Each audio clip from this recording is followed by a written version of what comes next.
Bueno, yo voy a partir, he preparado la intervención a partir de 3 afirmaciones, de las cuales no me voy a extender porque creo que puede haber bastante consenso. En una, seguro, pues si no, no estaríamos aquí, y es que el capitalismo es incompatible con la vida, así, es incompatible, y más si eres mujer. El segundo, que el objeto y la razón de un sistema debe ser garantizarnos una vida digna, poder vivir bien, y si para garantizar eso tienes que oprimir, tienes que reprimir, el sistema no sirve. Por lo tanto, el capitalismo no es un sistema válido, sea cual sea su forma, sea cual sea su fase histórica, sea cual sea el modelo que tenga para desarrollarse.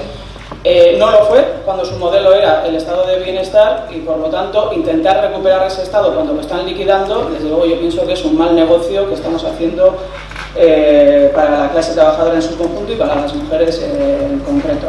Dicho todo esto, en lo que podemos estar de acuerdo, sí creo que tenemos que llegar a una conclusión, y es que una cosa es tener razón, una cosa es que todo esto lo pueda compartir una gran mayoría social, pero esto es una cuestión de poder. ¿Quién tiene el poder de establecer el sistema, de desarrollarlo, de decidir cuál es el sistema con el que vamos a organizar tanto la economía como el modelo social, ¿no? Y como es una cuestión de poder, el problema es que el poder en estos momentos lo tiene única y exclusivamente el capital. Si es una cuestión de poder, la clave es cuál es la estrategia que nos va a permitir. Unos hablan de recuperar el poder. Yo como mujer no puedo hablar de recuperar porque no conozco fase histórica donde las mujeres hayamos tenido poder. Por lo tanto, ¿cuál es la estrategia más eficaz para depositar ese poder en manos del pueblo? En ese sentido, yo creo que hay 3 cuestiones básicas, que es en las que voy a meterme yo. Tengo un castellano bastante en la que me voy a centrar, por decirlo de una forma. Entonces, 3 cuestiones para una estrategia, yo creo que eficaz, de cara a la construcción de un sistema socialista y feminista. Una, hay que actualizar el proyecto. Segundo, hay que ser capaces de diseñar la transición del sistema actual a ese nuevo sistema. Tercero, hay que disputar el poder al capital. Es imposible generar nuevas realidades si una vez más no le robamos, pero robar en el sentido bueno de la palabra, no le robamos al capital el poder de decidir sobre nuestras vidas, sobre nuestros modelos. Un pequeño apunte o 3 pequeños apuntes sobre mi intervención. Una, lo voy a hacer desde mi experiencia, ¿no? Desde lo que yo veo. Sobre todo me voy a centrar en lo tercero, estrategias de disputa de poder, ¿no? Feministas. Lo voy a hacer desde mi experiencia como militante de la izquierda abertzale y militante del sindicato LAB. Es cierto que soy la secretaria general. Todo lo que voy a decir no es la posición del sindicato, es la posición de la que yo cumplo o desarrollo mi función. La posición del sindicato luego se hace en su conjunto. Segundo lugar, igual os parece una exposición un poquito crítica, pero sobre todo si comparamos lo que yo voy a decir con la práctica diaria, pues en mi caso, que se hace en Euskal Herria. La verdad es que yo creo que siempre hay que hacer el análisis desde una perspectiva crítica, más si tiene como objetivo la formación y más si estamos en un marco de confianza, como entiendo yo, en el que estamos. Ahora bien, si me paso, pues lo negaré delante de mi si están grabando, lo negaré delante de mi abogado. Y en tercer lugar, el objetivo de mi intervención, para que se veáis un poco cuál es el objetivo y luego poder valorar si ha servido o no ha servido y ha acertado. Y es que yo creo que es indispensable reforzar la lucha de clases. Hay que hacer más lucha de clases. Y lo digo desde la convicción o de que yo puedo entender que los procesos de liberación nacional son procesos interclasistas. Yo lo puedo entender. Pero el proceso de liberación nacional es una fase. Es una fase, por lo tanto, el interclasismo no puede ser un objetivo en sí mismo, es una estrategia. Por lo tanto, si es una estrategia, debe servir para y debe cumplir unas condiciones, ¿no? Y si no sirve, hay que cambiarla. Estamos en esa estrategia, pues vamos a valorar. Segundo, el interclasismo quiere decir que hay una disputa de intereses, que hay intereses que están confrontados. El interclasismo no se puede construir desde la renuncia a nuestros propios intereses. Es imposible. Nosotros no le pedimos al capital que lo haga, es absurdo que lo vayamos a hacer nosotros y nosotras. Y tercero, el interclasismo si necesita de acuerdos en una fase de hegemonía absoluta del capital, ese interclasismo deberá ser forzado, porque el capital en estos momentos no necesita acordar nada con la clase trabajadora, tiene el poder de hacer lo que se le pone en la punta lo que quiere. Por lo tanto, bueno, espera, que ya mencioné. Bueno, esto es un poco las bases de lo que voy a decir. Por tanto, me voy a centrar en las tres cuestiones: actualizar el proyecto, diseñar la transición y disputar el poder, extendiéndome en disputar el poder, que es un poco, yo creo, que la aportación que podemos hacer. ¿Cómo actualizar el proyecto socialista, o por dónde actualizar el proyecto socialista? Nosotras entendemos que, sobre todo desde el feminismo, porque el feminismo es una ideología transformadora, por lo tanto garantiza en sí mismo, tiene la garantía que si tú aplicas ideología feminista a las situaciones, lo vas a hacer con el objetivo de transformarla. En segundo lugar, porque nos garantiza que el socialismo sea un sistema para el conjunto de la clase trabajadora, por tanto hombres y mujeres, déficit estructural que ha tenido muchos planteamientos socialistas. Y en tercer lugar, si lo haces desde el feminismo, no es añadir feminismo al socialismo, es revisar el propio proyecto socialista y la estrategia socialista con otra ideología, desde otro punto de vista. Por lo tanto, volvemos a la cuestión que de esto, o sea, el socialismo ha tenido un déficit ideológico estructural. Eso no se hace sumando, eso se hace revisando, ¿no? Y eso, además, ese déficit estructural se ha plasmado en cosas muy concretas, que han sido nuestras estrategias o nuestros planteamientos de lucha. Por ejemplo, en el sindicalismo, centrarnos en el conflicto capital-trabajo, reduciéndolo todo a la disputa de la renta mediante el empleo digno, ha dejado al margen a la gran mayoría de mujeres. Por lo tanto, no hemos tenido una estrategia que dote a las mujeres de propuestas, de medidas para poder acceder a los derechos que estamos disputando para los hombres. Otro ejemplo sería que el socialismo no ha reivindicado nunca el derecho a ser cuidados y no ser cuidadoras, que tienen que ir totalmente ligados. Sí que se ha hablado mucho de los cuidados, ¿no? Sí que se ha hablado de publificar, de reconocerlo como derecho y publificarlo, pero si no lo sumas o si no lo ligas al derecho que tenemos las mujeres a no ser cuidadoras, lo que se sigue haciendo es regular lo que el capitalismo pone encima de las mujeres, ¿no? Por lo tanto, hacer una actualización del proyecto desde el feminismo es reformularlo, y en ese sentido hay cosas de las que tendremos que aprovechar, hay cosas que habrá que descartar y hay cosas que serán mucho más generarán muchas mejores condiciones para que sea un proyecto al que se sume el conjunto de la sociedad. La segunda cuestión para actualizar el proyecto socialista, el independentismo. Yo creo que el independentismo también es una ideología, también es una estrategia, y yo creo que necesario para un proyecto socialista. ¿Por qué? Porque en primer lugar necesitamos estados soberanos. Y el independentismo tiene que formular, tiene que verbalizar que tener un Estado propio no garantiza que sea un Estado soberano. ¿Vale? El independentismo lo que tiene que verbalizar es dónde está la soberanía de un Estado para no estar subordinado al capital, no estar subordinado a organismos internacionales, no estar subordinado a los intereses de las transnacionales, ¿no?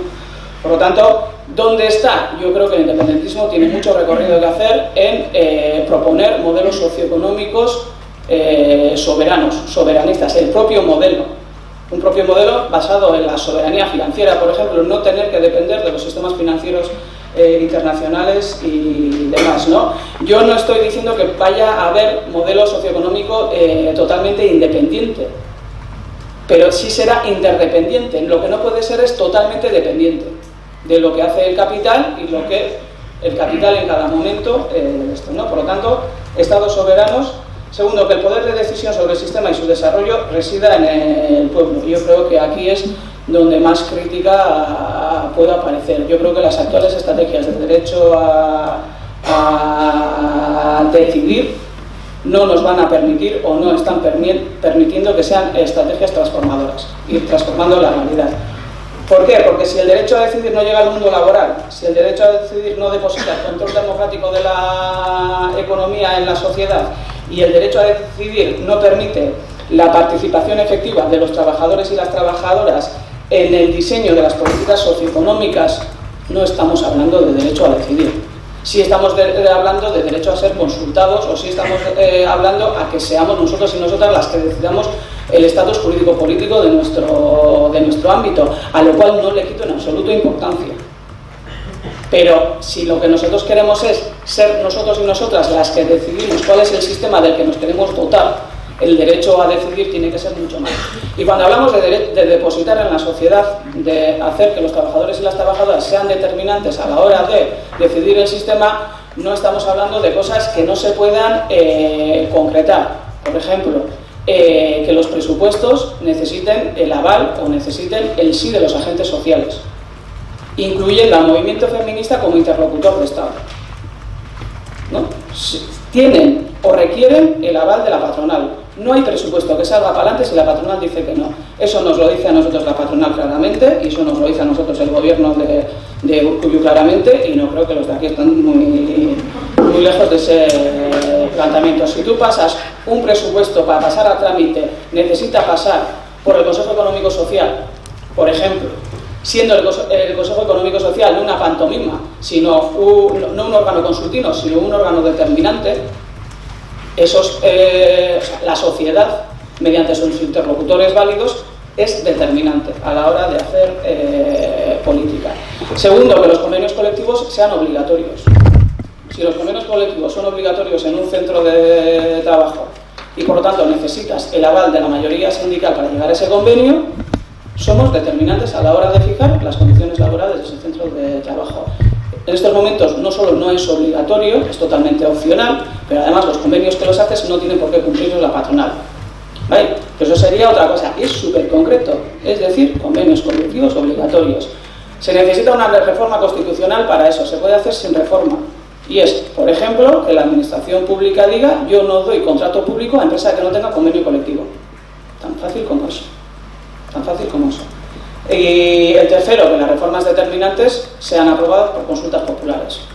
Reforma laboral, reforma de pensiones, ¿no? O sea, por lo tanto, no estamos hablando de algo de lo que estamos muy lejos en estos momentos, pero no estamos hablando de algo que sea abstracto, que el poder esté, o la capacidad de decidir se deposite en la sociedad.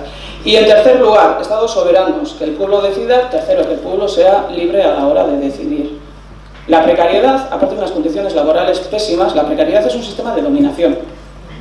Y tú no eres libre de decidir si dependes de lo que el capital te ofrece para llegar a satisfacer tus necesidades básicas. ¿Qué es lo que pasa en estos momentos? Tú no puedes decidir que se caiga el sistema bancario, dejarlo caer. No puedes decidir eso porque depende de eso la financiación del mercado laboral, de lo que va a depender que tú llegues a tener un contrato y demás.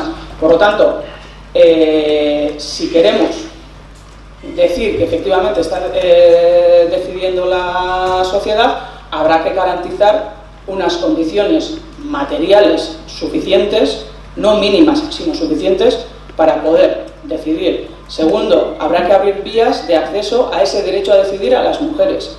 Si estamos diciendo que las mujeres tenemos dificultades para participar en el ámbito público, las estrategias de derecho a decidir que se están haciendo no sirven si no participamos en ellas, si la gran mayoría de las mujeres las desconocen, ¿no? Por lo tanto, tiene que haber vías, tiene que haber instrumentos para que el derecho a decidir llegue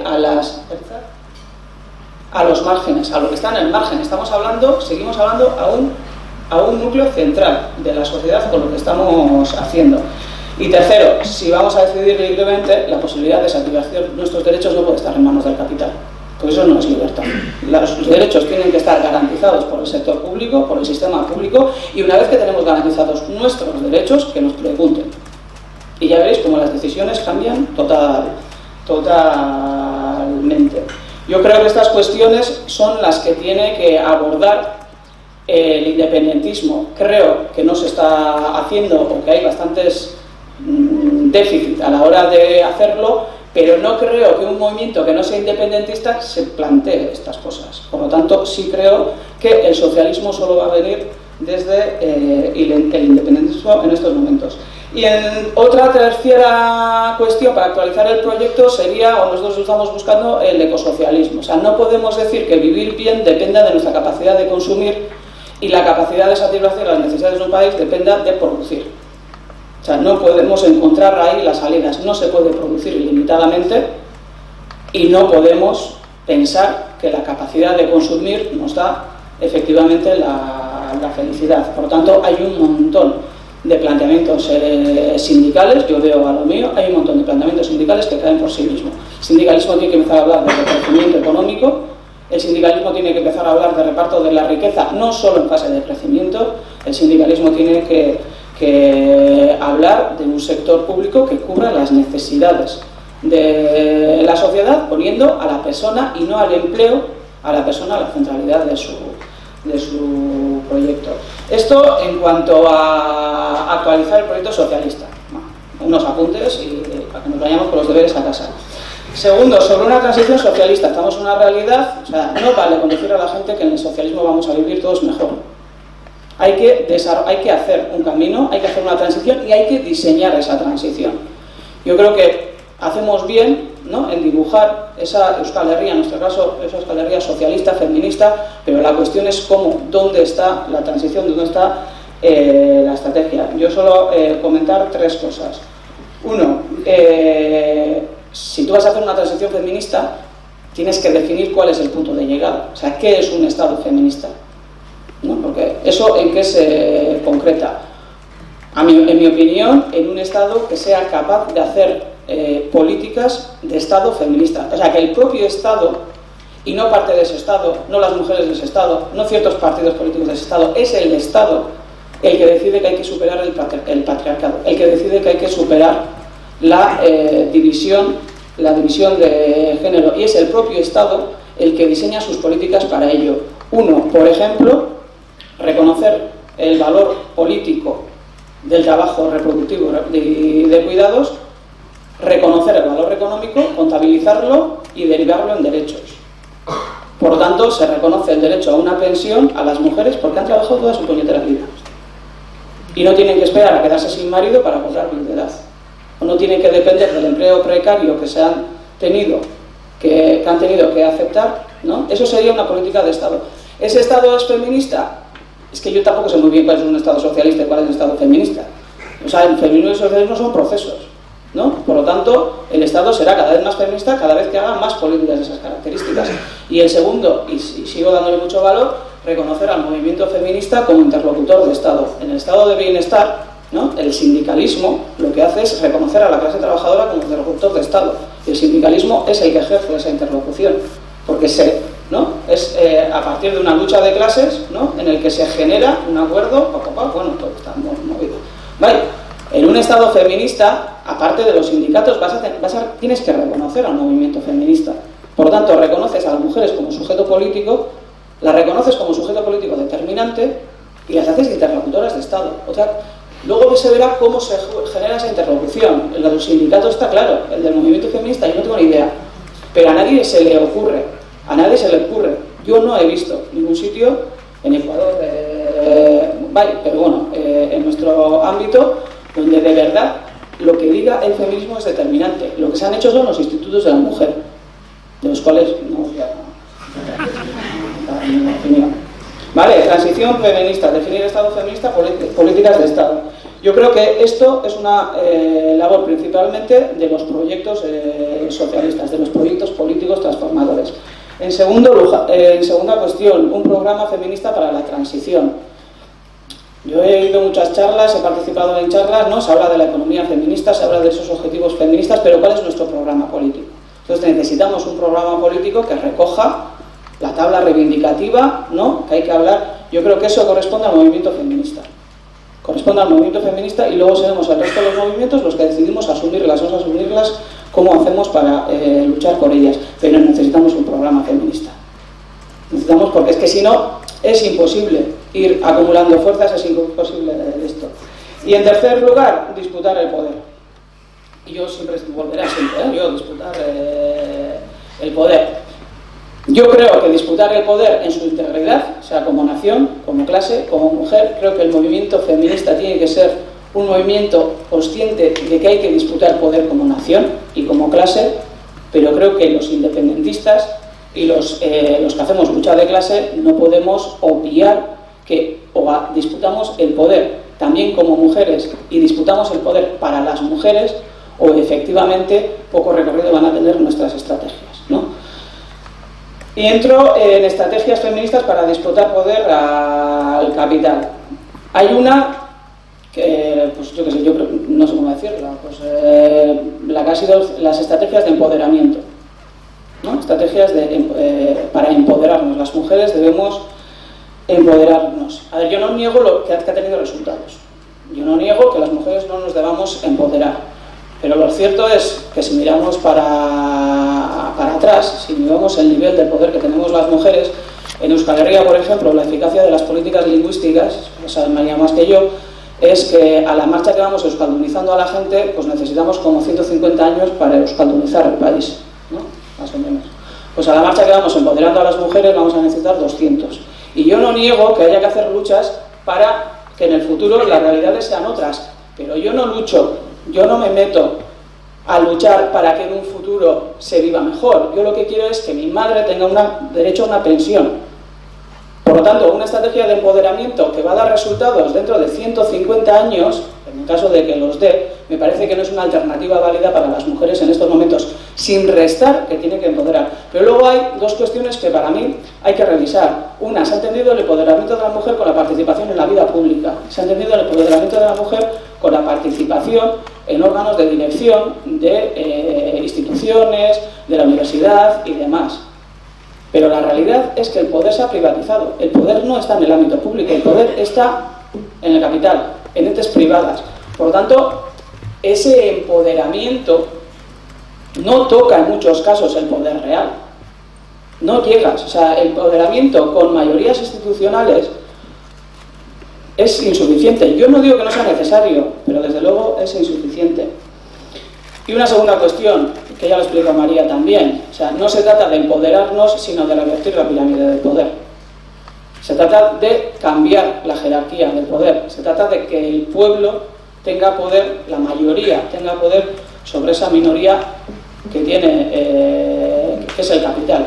Por lo tanto, yo no busco empoderarme yo busco empoderar a la clase trabajadora de mi país. ¿Que lo haré, que tengo más oportunidades siendo la secretaria general que no siéndolo? Pues efectivamente. Pero las estrategias de empoderamiento en ese sentido, si no se ponen al servicio de, creo que tienen unos y luego la estrategia de empoderamiento se abstrae de la precariedad, y la precariedad condena. O sea, condena. No llegan, esas estrategias de empoderamiento no van a llegar nunca a las trabajadoras del sector de la limpieza. No van a llegar. Por lo tanto, no es una estrategia correcta. Sí puede ser algo que una estrategia tiene que contemplar, pero no es una. La segunda, las políticas de igualdad. Bueno, no. O sea, no hay capitalismo que no sea patriarcal. Que, una vez más, no niego que no se hayan dado pasos. No digo que no haya que reivindicar la igualdad de oportunidades. Pero dentro del capitalismo no va a haber una igualdad de derechos, no va a haber, porque es que basta llegar a lo más mínimo, rascar, y ahora entro en nuestra experiencia, rascar un poquito en busca de la igualdad, y la mayor dificultad de los conflictos laborales en los que estamos metidas las mujeres es que no cuestiona renta, cuestiona sistema continuamente. Tienes que cambiar el sistema, por lo tanto no hay. Pero luego además me parece, y vuelvo a lo que he dicho antes del estado del bienestar, me parece que hacemos mal negocio si las estrategias de igualdad en un capitalismo del estado del bienestar daban poco, en un capitalismo salvaje como el que nos han impuesto con la reforma capitalista de los últimos años, no tiene lugar. Entonces, ¿para qué nos metemos a pelear unas políticas, unas reivindicaciones que se han quedado obsoletas en este sistema, que si no servían antes? O sea, cuesta tanto en estos momentos reivindicar una política de igualdad en la agenda ultraneoliberal como reivindicar una política feminista. Pues vamos a reivindicar la feminista. O sea, directamente, ¿no? Cuesta, o sea, no. Sí, la lucha contra la pobreza y la precariedad, ¿no? Un poco en lo que nos centramos. Yo os voy a explicar, o no sé cómo voy el tiempo, se me alargo de esto. Cuatro ejemplos de cómo el esto. Huelga indefinida, comedores escolares. no un colectivo de mujeres, no es la mayoría de mujeres, o sea, es un colectivo de mujeres que tiene que negociar el convenio y lo que pide es equiparación a una categoría concreta del sector público. Es un servicio público, gestión privada, pedimos la equiparación. Se negocia con 8 empresas, de las cuales vienen 8 empresarios, como no puede ser de otra forma, con sus 8 respectivos abogados. Toda la mesa, la parte sindical, son mujeres. Se hace una huelga indefinida al tercer mes de una huelga indefinida en comedores escolares, con el Cristo que se montó con las madres, con el... os podéis imaginar. Al tercer mes viene el empresario de la empresa principal, porque no sé qué problemas tenía con los neumáticos de sus camiones, que bueno, había problemas varios y diversos que iban creciendo en proporción al número de días de huelga en las que estaban metidas estas mujeres. Tenemos una reunión bastante tensa y la respuesta del sector, y yo le digo, si esto fuera en metal, este conflicto estaría resuelto hace mucho tiempo. Y él me dijo, bueno, si esto fuera metal, el convenio estaría firmado, pero a mí una cuadrilla de mujeres no me hace hincar la rodilla. Esto es esto. Por lo tanto, disputa del poder, eso es disputa de poder. Las mujeres haciéndole, el convenio se firmó. Obviamente nos costó, a partir de esa reunión, lo que hicimos es volcar todo el sindicato, no solo el sector, volcar el sindicato a esta disputa, convocar una manifa nacional, implicarnos mucho más en el sindicato y efectivamente se... Pero tiene una dificultad, que disputas poder, que cuestionas el poder masculino. Segunda, lucha por un convenio digno en las residencias de tercera edad. Esto se está haciendo en estos momentos, conflicto que se alarga. ¿Cuál es el problema? Que son conflictos mucho más complejos que un conflicto de la industria. ¿Por qué? Primero porque hay colectivos con intereses contrapuestos. Como son sectores en los que normalmente prestas un servicio que es indispensable, un servicio en el que siempre hay cuidados, a estas mujeres no se les reconoce el derecho a la huelga. No se les reconoce, pero somos nosotros y nosotras, los usuarios y las usuarias los que no reconocemos ese derecho a la huelga. Segundo, porque está la administración metida por medio. Por lo tanto, lo que tú estás cuestionando es toda la estrategia de privatizaciones, porque la única salida es publifitar. Segundo, porque hay una disputa de renta, pero no es una renta con la empresa, única y exclusivamente. Tú, al final, a donde vas a llegar va a ser a la fiscalidad, porque todo esto va a terminar en presupuestos provinciales y demás. Y tercero, porque estás cuestionando el propio modelo de privatización, el propio modelo de liquidación del sector público. ¿Cómo va a terminar esta cuestión? Pues hubo el anterior convenio en Guipúzcoa se firmó porque la administración, es decir, la Diputación, en esos momentos dirigida por EH Bildu, se puso del lado de las trabajadoras. Y eso es determinante. Eso es determinante a la hora de defender derechos laborales. Esto si es una pirámide, ¿no? La administración está aquí, los trabajadores estamos aquí, los trabajadores estamos aquí, la capital está aquí. Es determinante dónde está la administración. La administración tiene una alianza estratégica con la patronal. Así es imposible. No es solo una cuestión de correlación de fuerzas. Por lo tanto, es determinante que la administración en los conflictos laborales, y más cuando son en ámbitos del sector servicios públicos, la administración se tiene que alinear. Yo no voy a defender en mi vida, vamos, eso no sabe bien esto, una estrategia institucionalista. Una estrategia que haga de las... Pero sí que tiene su importancia en estos momentos conseguir administraciones que se alineen, que le digan a la patronal que no pueden estar siempre a lo suyo. Bueno, hay más ILP de pensión mínima 1.080 euros. Todas las personas tienen esto para 1.080 euros. ¿Por dónde empieza el problema? ¿Qué pasa? Que no tienes reconocido el derecho a una pensión.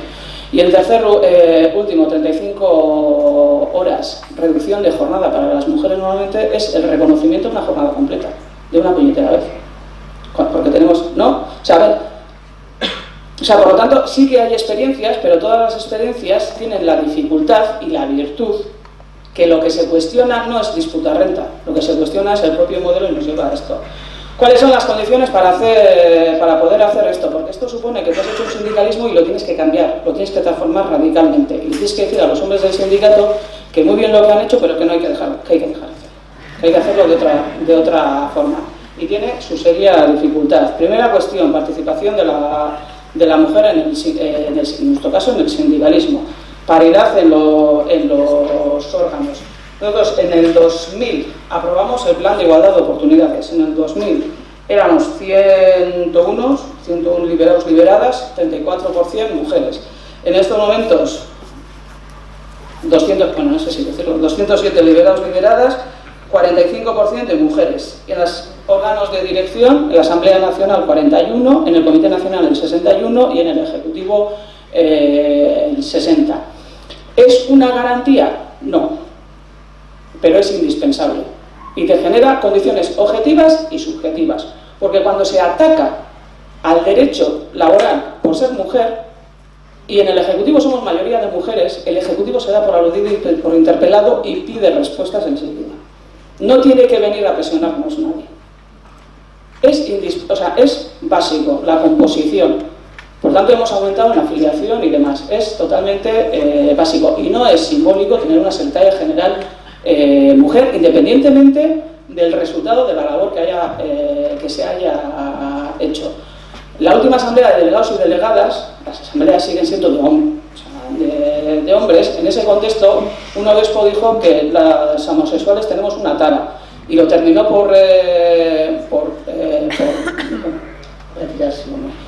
lo terminó por redondear cuando se le increpó y dijeron, bueno, que él tenía muchos amigos enfermos y que tampoco era para tanto. O sea, eso lo dijo un obispo en Valencia o una cosa así. Había Asamblea Nacional de Delegados y Delegadas y obviamente, o sea, aparqué la mitad del discurso de la Secretaría General y me dediqué a lo que me tenía que dedicar por sentirme agredida directamente. A los 3 meses ya teníamos un protocolo de actuación contra la violencia, contra los homosexuales y las homosexuales en el centro de trabajo. No es simbólico, te das por atacada. Y si tú sientes tus derechos atacados, haces un planteamiento global para esto y tienes la capacidad. Yo no he empoderado a las mujeres de Euskal Herria, pero yo desde la Secretaría General sí puedo hacer cosas que en otro ámbito del sindicato no podría hacer. Segundo, reconocimiento del déficit estructural del proyecto. Volvemos a decir, no es cuestión de sumar, es cuestión de revisar y es cuestión de rehacer. Y tercero, instrumentos. En nuestro caso, la Secretaría, hasta ahora Secretaría de Mujer, que en este congreso ya será Secretaría Feminista, ¿no? Porque si las mujeres es una condición, pero lo que te garantiza es tener feministas dentro del sindicato. Por tanto, Secretaría Feminista. Segundo, escuela feminista. Vamos a organizar una escuela feminista como instrumento estructural. ¿Por qué? Porque nosotros hemos hecho un diagnóstico y la gente está muy ideologizada en LAB, pero sabe muy poco de ideología feminista. Y tenemos un problema, y es que la gente se piensa que sabe de feminismo, ¿no? La gente entiende que necesita formación socialista, no sé qué, pero tú cuando preguntas a mujeres y a hombres, ¿eres feminista? Sí. ¿Y eso qué supone? Vale, entonces la escuela feminista, ¿no? El lema va a ser vivir individualmente para luchar colectivamente, de Simone de Beauvoir, pero hay que formar a la gente en feminismo para poder replantearse, cuestionarse todo lo que está haciendo y rehacerlo. Y en último lugar, la red de mujeres feministas dentro del sindicato. Y bueno, me he pasado un montón de pueblos, ¿no?